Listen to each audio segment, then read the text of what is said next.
கர்த்தரை துதிப்பதும் உன்னதமானவரே.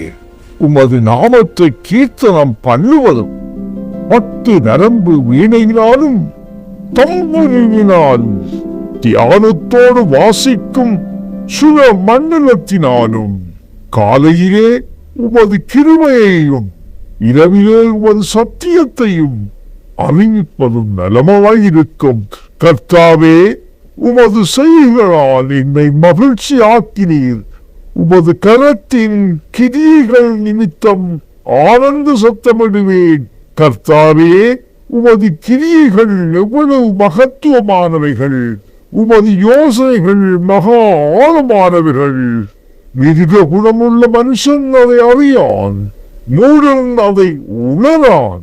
துன்மார்க்கர் புல்லை போல தழைத்து அக்கிரமக்காரர் யாவரும் செழிக்கும் போது அது அவர்கள் என்றென்றைக்கும் அழிந்து போவதற்கு ஏதுவாகும். கர்த்தாவே, நீ என்றென்றைக்கும் உன்னதமானவராயிருக்கிறீர். கர்த்தாவே, உமது சத்துருக்கள் அழிவார்கள், உமது சத்துருக்கள் அழிந்தே போவார்கள். சகல அக்கிரமக்காரரும் சிதறுண்டு போவார்கள். என் கொம்பை காண்டா மிருகத்தின் கொம்பை போல் உயர்த்துவீர். புதுவன்மையா அபிஷேகம் பண்ணப்படுகிறேன். என் சத்துருக்களுக்கு நேரிடுவதை என் கண் காணும்.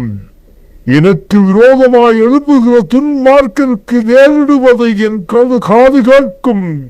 நீதிமான் பனையைப் போல செழித்து லீபனோனில் உள்ள கேதுவைப் போல் வளருவான்.